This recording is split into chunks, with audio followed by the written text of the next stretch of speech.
통합은 아래로부터 만들어진다. 네. 동네 평통, 마을 평통. 네. 와. 그래, 마을 사랑방. 네. 거기서부터 평통이 출발되어야 된다.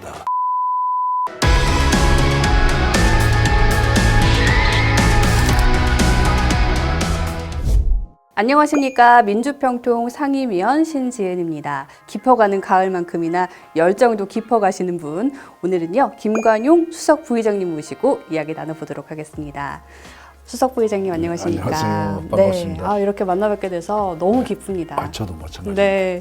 자, 지난 20기에 이어서 21기에도 수석 부의장직을 연임하시게 됐지 않습니까? 그렇습니다. 벌써 취임 1년이 되셨는데요.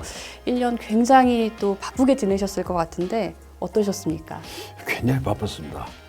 사실 현장에 행동하는 평통, 또 현장에 답이 있는 평통 이렇게 해서 움직였거든요. 그리고 어떻게 세월이 지나가는지 모르겠어요. 제가 현장에 도지사로 있을 때보다 훨씬 더 바빠요. 뛰는 평통, 네. 행동하는 평통. 그래서 현장에 답이 있다 이렇게 움직였습니다. 행동하는 민주평통이라고 말씀을 주셨는데요. 이 행동하는 민주평통에 점수를 매겨주신다면 몇 점 정도 받을 수 있을까요? 점수를 매겨서 생각했는데 네. 좀 짜게 매겨서 네. 한 70점 좀 되고 네. 나머지 30점은 이제 21기 채워야 될 그렇습니다. 예, 많은 노력을 했지만 그래도 통일의 길은 멀고 네. 또 평통의 길도 험난한 건데 사실은 그런 것들 생각해 보면은 네. 같이 모아서 또 이제 할 일이 많거든요. 네. 행동하는 민주평통에 우리 수석 부의장님께서 앞에서 열심히 뛰어주시는 만큼 저도 자문위원회 한 사람으로서 예, 같이 감사합니다. 열심히 뛰도록 하겠습니다. 고맙습니다. 네. 자, 그래서 저희가 또 오늘 우리 수석 부의장님을 모셨으니까요. 5글자 인터뷰라는 걸 준비를 해봤습니다. 예, 그렇습니다. 예. 그 옆에 저희가 미스테리 박스를 준비를 했어요. 네, 그렇습니다. 한번 뽑아주시면 좋을 것 뭐가 같아요. 들었을까 이거 상당히 좀 뭐가 들었는지 알 수가 있네. 네. 어떤 것 키워드가 적혀 있을지 궁금한데요. 키워드. 가장 큰 가장 큰 변화. 변화. 네. 가장 큰 변화라면 아주 어떤 정확한 게 나타나네요. 지금 네. 저희들이 이제 새로 출범을 해서 대통령이 바뀌시고 또 의장이 바뀌시는 통일에 대한 기본 철학도 바뀌고 예. 또 구체적인 지침도 좀 정확하게 정리가 되었습니다. 그렇게 볼 때 새로운 그 21세기 출범 그것이 제일 중요한 것이 아니냐 이런 생각하고 또 첫 번째 자문회의 구성입니다 사실. 그래서 네. 그 아주 몇 달이 걸렸어요. 이제 국내도 하고 또 외국에도 한 4천 명이 되니까 136개 나라요. 자꾸 늘어나니까 네. 지금 시군별로 기초 단계는 출범을 대충 마쳤고요. 외국에도 마쳤는데 전체 회의를 11월 연말이 가기 전에 해서 네. 각오를 다지는. 우리는 가을에 이게 출발하는 게 네. 그런 좀 특이한 점도 있고. 그러네요. 가장 큰 변화는 제21기 출범으로 정리를 해주셨습니다. 바로 이어서 두 번째 공을 좀 뭐가 나올지 그러니까 저도 또 이 굉장히 두근거리네요. 어떤 글이 설렙니다. 다섯 네. 글자 만들기 굉장히 어렵거든요. 그러니까요. 퀘스천마크도 많고. 이제 노란색. 네, 아주 노란 색이 나왔습니다. 그거 두 번째 키워드는요. 인상적 장면. 5글자 이렇게 나왔네요. 어떤 5글자 그래서 답변을 해주실까요? 가장 인상적 장면이라면 세계적 조직. 세계적 다섯 글자, 조직. 세계적 조직 맞죠? 네, 그래서 딱 맞네요. 네. 제가 수석 부의장으로 직을 수행하면서 네. 이 조직이 정말로 대단하다. 국내에서 이렇게 큰 조직이 체계적으로 되어 있는 게 없어요. 특히 해외 조직이 136개국에 4천 명이 되어 있으니까. 정말 대단한 조직이네요. 대단하죠. 외국에 계시는 동포들께서 네. 이런 공식적인 대통령의 이촉장을 받고 움직이는 활동을 하는데 굉장히 네. 자랑스럽게 생각합니다. 엄청난 책임도 애국심을 갖고 하시더라고요. 그럼요. 네. 95개 해외 조직이 있고 대한민국과 연결하는 750만 동포들하고 바로 연결되고 네. 또 5천만 국민하고도 연결되는 그런 방대한 조직입니다. 세계 각 나라마다 갖고 있는 특성들 네. 그런 것을 연대해서 또 지원을 하고 또 국내하고 교감을 하고 네. 이렇게 해서 평통 시대를 만들어 가야 되겠다. 뭐 우리 국내도 뭐 평통으로 뭐 도배를 해가지고 움직이겠다 이런 생각을 합니다. 네. 하나 예를 든다면 해외 조직에 워싱턴 협의회 출범식에 제가 다녀왔거든요. 아, 네. 뭐 미국 수도이니까 거기 먼저 가야 되겠다 싶어 갔는데 거기 협의회장인 린다 한이라는 분이 있어요. 그분의 뭐 여러 가지 활동도 있지만은 한 가지 놀라운 것은 우리나라 독도 우리 동해 예. 동해가 재팬시 일본해로 표기돼 있어요 옛날에. 네. 그것을 워싱턴하고 버지니아주의 그 의원들하고 해가지고 이스트시 동해로 표시를 한 겁니다. 그래서 나라가 이제 네. 정부의 기본 요건이 이제 나라에 국민이 우선 있어야 되고 그다음에 주권이 있어야 되고 예. 그리고 영토가 있어야 되거든요. 그렇죠. 그 바다 영토를 네. 이름을 찾았는 것은 제가 너무 놀랐습니다. 아 이런 분이 평통 네. 그 협의회 자문위원들이구나. 그래서 보이지 않게 그렇게 활동하는 자문위원들의 모습 속에서 조국의 미래를 보게 됐습니다. 하여튼 평통위원 여러분 축하드립니다. 하여튼 같이 일을 네. 도모할 수 있게 돼서 네. 고맙기도 하고 그러니까요. 또 부탁도 드립니다. 다음 키워드는 어떤 것이 나올지 또 기대되는데요. 좀 쉬운 것이 나왔습니다.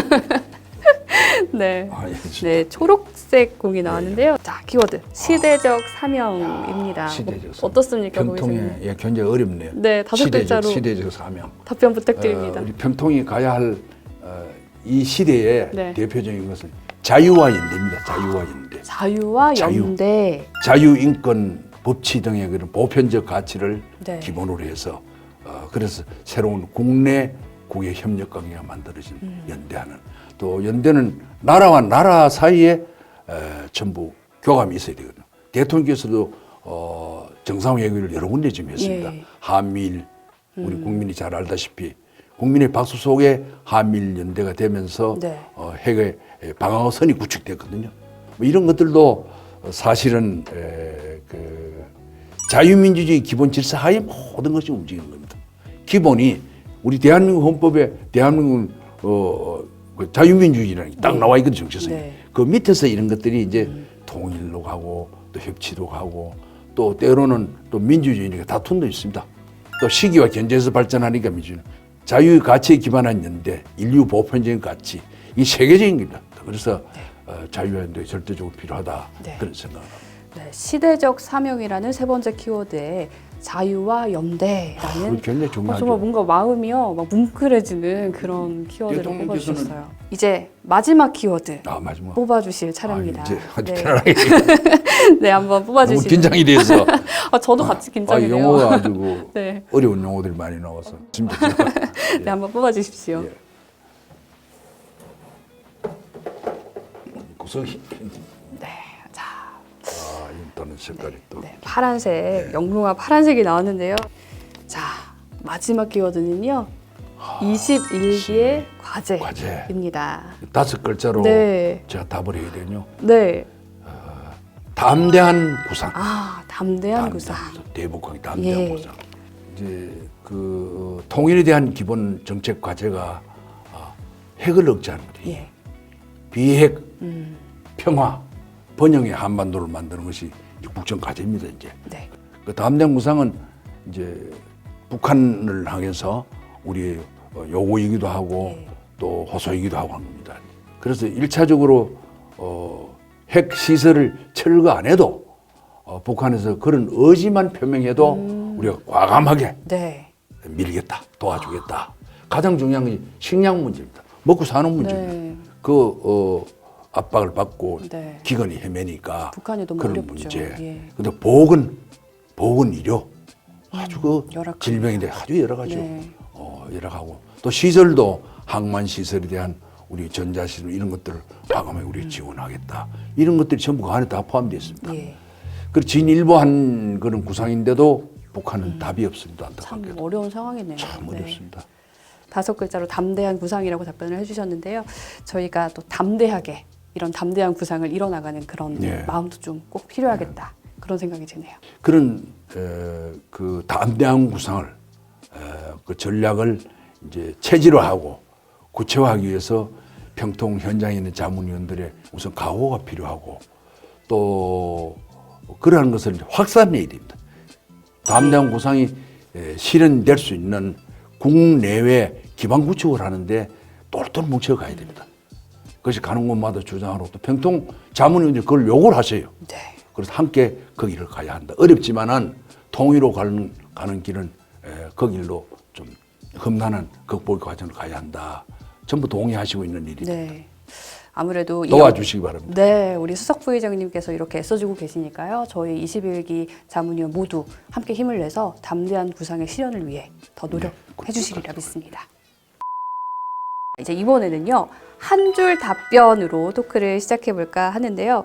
예. 자, 이번엔 한 줄로 답변을 해 주시면 굉장히 됩니다. 자꾸 어려워지는 네, 말씀. 제가 자꾸 어려운 부탁을 또 잘 답변해 주시리라 믿으면서 첫 번째 질문 드려보도록 하겠습니다. 자, 수석 부의장님께서 항상 국민 통합을 강조해 오셨지 않습니까?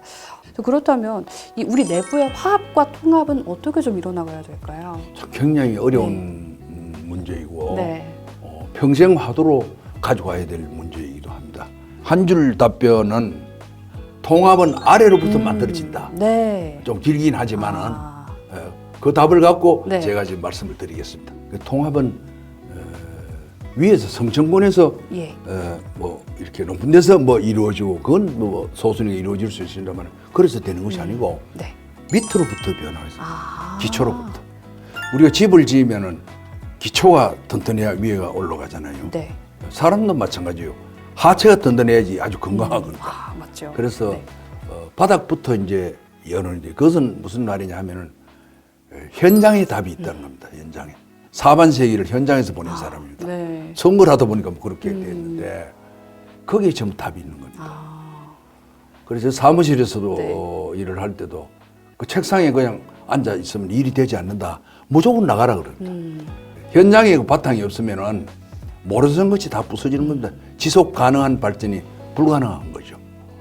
그렇게 병통도 자문위는 전부 현장에 다 있으니까 2만 명이 전부 움직인다고 생각해 보면 그러면 안 그래서 될 일도 정책이 없겠네요. 나오면은 네. 그것을 모아서 대통령께 건의하는 자문 건의하는 기관입니다. 우리가 정미소에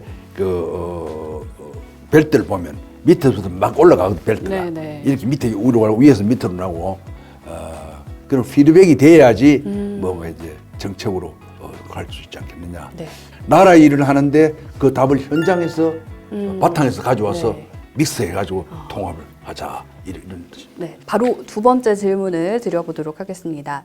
통일 문제를 둘러싼 갈등 해결을 위해서는요, 어떤 노력이 필요할까요? 여기에 대한 한 줄 답변을 주신다면요.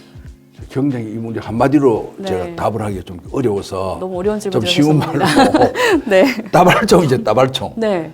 따발총이요? 따발총 한번 본 게 저기 있습니까? 네네, 6.25 있습니다. 전쟁 때는 막 네. 따발총이 북한에서 많이 있는데 네네네. 그 따발총은 진보와 보수를 가리지 않는다. 그렇게 답을 할 수 있습니다. 네. 그럼 자기가 어느 지역에 산다, 어느 학교를 나왔다, 네. 또 생각이 어떻다, 뭐 이런 것이 의미가 없는 겁니다. 만약 어떤 상황이 생기면은 예. 저렇게 따발총을 가리는데 이 사람은 이런 생각을 했기 때문에 총이 지나가고 그런 건 아니거든요. 그렇죠. 갈등을 뛰어넘어야 할 기본적인 쉬운 말로 그렇게 했습니다만은 진보와 보수라는 것들도 정치를 하기 위한 자유민주주의 기본 원칙 하에서 시장 경제 원칙 하에서 이루어져야 된다. 그래서 때로는 정당에서 다투기도 하고 네. 또 정당은 또 싸워야 되는 겁니다. 견제를 해야 되고 그리고 시끌시끌하게 가야 되는 겁니다. 하고 또 국민은 그것을 지켜보고 비판을 하고 또 다음 선택을 하고 이렇게 하는 거거든요. 그런 것들을 너무 우려할 필요는 없습니다. 또 건강한 방향으로 가기 위한 토론은 네. 반드시 필요하고 우리나라는 토론 문화가 잘 안 돼 있어요. 뭘 하다 보면 금방 싸움이 네. 붙어버린다. 그래 논리적으로 이렇게 여러 차근차근히 하면 그걸 듣는 것이 웅변이거든요. 네. 듣는 것이 굉장히 힘든 일이에요. 영혼이십니다. 그래서 좀 네. 들어줄 수 있겠는데 못 들어주는 거예요. 이거는 완전히 뭐 원수처럼 이렇게 막 벽을 쳐가지고 하니까 네. 그것은 아무 의미가 없다. 그 소모적인 경쟁이니까 그런 것을 좀 넘어서 이제는 한 발 물러서서 보기도 하고 또 잘하면 박수도 좀 보내고 그 길로 가서 통일을 지금 준비를 해야 되는데 그래 남북한은 원래 갈라져 있었으니까 거기에 대해서는 대칭적인 문제가 나오는 거지만 그것도 하기 전에 남쪽에서 갈등이 생겨가지고 이렇게 되면 뭐 아무것도 못하는 거거든요. 그렇게 볼 때 얼마나 위험한 일을 우리가 습관처럼 하고 있는지 그런 것은 우리가 좀 조정을 해야 될 필요가 네. 있다 그런 생각이 듭니다. 좀 저희가 경각심을 많이 가져야 될 것 같아요. 전부 다 이렇게 나라 사랑하는 마음들이 전부 그러니까요. 지극해서 네. 그리고 온 국민이 정치인이 돼버렸어요 지금. 아, 매스컴 공감합니다. 네. 그럼 뭐 시골에 가도 뭐 저보다 더 많이 알아요. 유튜브에서 국민들이 그렇게 정보를 많이 갖고 있는 것은 좋은 일이긴 하지만은 이제는 진실이에요. 거짓말하고 진실해야 된다. 그렇지 않고는 금방 알게 됩니다. 네. 그래서 잘못해서 잘못했다고 용서를 구하고 또 다시 출발하고 신이 용서의 본능이 있다면 인간은 과오의 본능이 있다. 잘못할 수 네. 있다 이야. 그때 바로 잘못했다고 얘기를 해야 되는 겁니다. 네, 민주평통은 정말 다양한 성향의 자문위원들이 함께하고 있습니다. 특히 이 청년 자문위원도 굉장히 많잖아요, 수석 부회장님. 그래서 우리 MZ 스타일로 자문위원의 역할에 대해서 한번 밸런스 게임을 해보려고 하는데요. 혹시 밸런스 게임 들어보셨죠? 저도 잘 듣는 새로운 용어 네, 돼서 이 밸런스 게임이라는 게요. 제가 엄마가 좋아, 아빠가 좋아 그렇게 이런 답을 질문을 해야 드리면 예. 그냥 딱 떠오르시는 대로 3초 안에 답변을 해주시는 게 요즘 굉장히 유행한답니다. 네, 그러면 제가 그 밸런스 게임, 네, 이 선택지를 두 가지를 지금부터 드릴 테니까요. 3초 안에 답변해 주시면 됩니다. 자, 첫 번째, 대통령의 통일 철학과 정책에 공감하는 자문위원. 두 번째, 대통령의 통일 철학과 정책에 비판적인 자문위원. 자, 이 두 유형의 자문위원에 대한 수석 부회장님의 선택은요? 공감하는 자문위원이 좋죠. 네, 무슨 바로 무슨 또 답변을 해주셨습니다. 저는 수석 부의장이거든요. 네. 대통령이 그런 통일의 기본 지침을 받고 이제 평통의 전체 자문위원들 만나게 되는데 그때 우선 동의하는 분들이 나오면 제가 자신감도 신이 나고 있는데 거기에 반대하는 사람이 많으면은 저는 난감하죠. 네. 고민을 하게 되는 거죠. 그래서 그런 비판을 하는 그런 자문위원들 네. 굉장히 용기 있는 분들이거든요. 비판을 받으면서 네. 또 성장하는 거거든요. 그래서 통일 정책도 그런 좌우 날개로 진보 보수를 날개로 하나가 지금 날지를 못하니까 그렇게 볼 때 이렇게 날개짓을 하면서 네. 소리도 나면서 가는 겁니다. 비판을 겸허히 받아들이는 그런 자세도 굉장히 중요한 겁니다. 사람마다 생각하는 것이 다양하기 때문에 민주주의는 다양성에서 그렇죠. 출발되기 때문에 네. 뭐 그런 것들도 수용할 건 수용하고 또 나아가서 나고 네, 기본적으로는 공감하는 자문위원이 더 선택을 하시겠지만 예, 그래도 예. 비판도 충분히 수용하면서 받아들이지, 발전할 수 있다. 받아들이지. 네, 그렇게 긴장하면서 받아들여요. 네. 비판하는 입장에서 굉장히 어렵거든요. 그렇죠. 그런 분들의 생각을 네. 아주 깊이 있게 고민해야 되는 생각을 하고 있습니다. 자, 그렇다면 이쯤에서 혹시 비판적 입장에 있는 자문위원 계실 수 있거든요. 네, 그렇죠. 그런 분들께 영상 편지 한번 부탁드립니다. 자랑스러운 평화통일 자문위원 여러분, 여러분이 현장에서 불철주야 통일에 대한 염원, 또 나라 걱정, 국민의 살림살이에 함께하는 모습에 대해서 존경의 뜻을 표합니다. 여러분들이 많은 정보와 또 행동 그런 요령을 갖고 움직이고 있고 또 지금까지도 그런 노력이 하나하나 진행이 되고 있습니다. 저는 통일은 기적처럼 온다고 생각하지 않는 사람입니다. 그러면은 하나하나 우리가 최선의 모습을 다할 때 그 모습이 훗날 통일로 이어진다고 보고 또 여러분들을 통해서 조국의 운명, 조국의 앞날이 결정된다고 믿는 사람입니다. 여러분 정말 자랑스럽게 생각하고 함께 통일을 길로 가고 있음을 그 전선을 구축하는 데 대해서 고맙게 생각하고 또 혼자 가면 단순한 길이지만 함께 가면 역사가 된다고 하겠습니다. 여러분하고 그런 역사의 동행 자랑스럽게 생각합니다. 여러분들이 국민들이 지켜보고 있다는 사실도 함께 알려드립니다. 고맙습니다. 이 영상 편지를 보시면 마음이 막 녹으실 것 같다 이런 생각이 듭니다. 제 21기는요 청년 세대의 역할을 강조하고 있지 않습니까, 그럼요. 수석 부회장님. 청년들의 역할을 높이기 위해서는 어떻게 해야 될까요? 다시 저희가 한 줄 답변으로 부탁드려보도록 하겠습니다. 청년이 활동할 수 있는 운동장을 만들자 아. 이렇게 답을 드리고 싶습니다. 청년이 뛰노는 운동장을 만들자라고 해주셨습니다. 평통에서는 예. 그 비율을 자문위원 비율을 청년을 30%로 잡고 있습니다. 굉장히 비중이 거기는 크네요. 높이죠. 네. 그래서 청년을 구하기 좀 어렵습니다. 청년을 만들기가. 그래서 네. 청년들이 있는 곳에 어른들이 모이면 청년들 발표할 그런 시간도 없고 또 그런 환경도 아니고 네. 특히 시골로 가면 드는 청년들이 줄어드니까 현장에 가보면 우리는 45세까지 청년이다. 네, 좀 관대하게 네, 해주셨어요. 관대했는데. 네. 실제로 뭐 우리 고향에도 내려가 보면 65세까지 뭐 조기 축구하러 다니는데 강의를 하러 다니는데 제가 희망을 보는 것은 네. 지금 20대, 30대들하고 대담을 많이 합니다. 대담을 많이 하는데 네. 굉장히 열려 계시네요. 예, 그런 네. 분들이 이제 진보가 보수 뭐냐, 이런 왜 저래 싸우느냐, 네. 이런 사상적인 것도 묻고, 일명 뭐, 그분들이 조국을, 나라를 생각하는 거예요, 지금. 젊은 저도 세대들이죠. 깜짝 놀랐습니다. 나라가, 국가가 어떠냐 하는데 관심을, 조국의 미래에 대해서 이제 관심을 표시하는 겁니다. 그 다음에 좀 우려스러운 일이 있다면은 극단적인 개인주의가 너무 횡행하다. 함무라비 한 18세기 전에, 기원전 18년 전에 거기에도 법전이하고 비를 세웠는데 거기도 요새 젊은이들은 버릇이 없다 했어요. 그러면 3000년 전에도 이제 젊은이들 버릇이 없다. 그거는 그렇게 어떤 청년의 특성입니다. 희망이 있고 또 실패도 있고 네. 실패는 하고. 그럼요. 네. 실패는 성공의 어머니라 하듯이 그렇게 해서 그런 일들이 있으면서 미래로 가는 거거든요. 세대들이. 그래서 청년들이 그런 과감한 결단, 네. 자유스럽다는 점, 또 창의적이고 또 잘못할 수 있어도 네. 또 고칠 기회가 많으니까 그런 청년의 무대를 통해서 이 사람들이 통일에 에너지를 쏟아줬으면 좋겠다. 네. 또 우리가 전쟁을 900번이 넘도록 침략을 받았습니다. 조선 엄청나네요. 그래도 이렇게 살아남아서 네. 3만 5천 불 시대를 그러니까요. 가는데 이것은 대단한 힘입니다. 저력 있는 막강한 민족이네요. 파워를 갖고 있습니다. 네. 국민들이. 그 지도자도 물론 잘하는 분이 많은 게 있지만은 네. 그러나 그 국민성이 네. 그렇게도 앞으로 나아가는 진취적인 그런 생각을 갖고 있는 네. 겁니다. 그 대단한 나라의 거죠. 청년이니까 그리고 청년들이 감성이 앞장을 흐르네요. 서야 되는 거죠. 네. 청년이 뛰노는 운동장을 만들자라고 해주신 만큼 저희 청년들이 또 우리 수석 부회장님께서 앞장서서 만들어주시는 그 운동장에서 열심히 뛰면서 저력을 발휘해서 우리 선배님들의 길을 저희가 따라가도록 하겠습니다. 계속해서 한 줄 토크 이어가 보도록 할 텐데요. 삶의 현장에서 국민과 함께하는 통일 준비가 왜 중요할까요? 여기에 대한 한 줄 답변 주신다면요. 새마을 운동도 네. 동네부터 시작되었다. 동네부터 마을부터. 네, 한 줄 그렇게 답변은 딱, 새마을 운동도 동네부터 동네부터 시작됐다. 마을부터. 그래서 새마을 운동을 저는 미스터 새마을이라는 호칭이 있습니다. 등록돼 있어요. 야. 와. 그래서 네.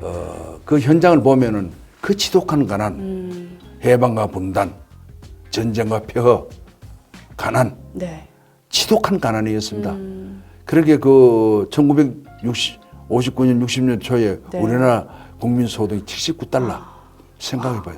지금으로서 상상이 안 돼요. 상상도 안 됩니다. 네. 그때를 생각해 보면은 수많은 우여곡절이 있었지만은 예. 이렇게 발전되어 있는데 그 동네 평통, 마을 평통, 네. 와. 그래 마을 사랑방 네. 거기서부터 평통이 출발되어야 된다. 그래야 성공할 수 있다고 저는 봅니다.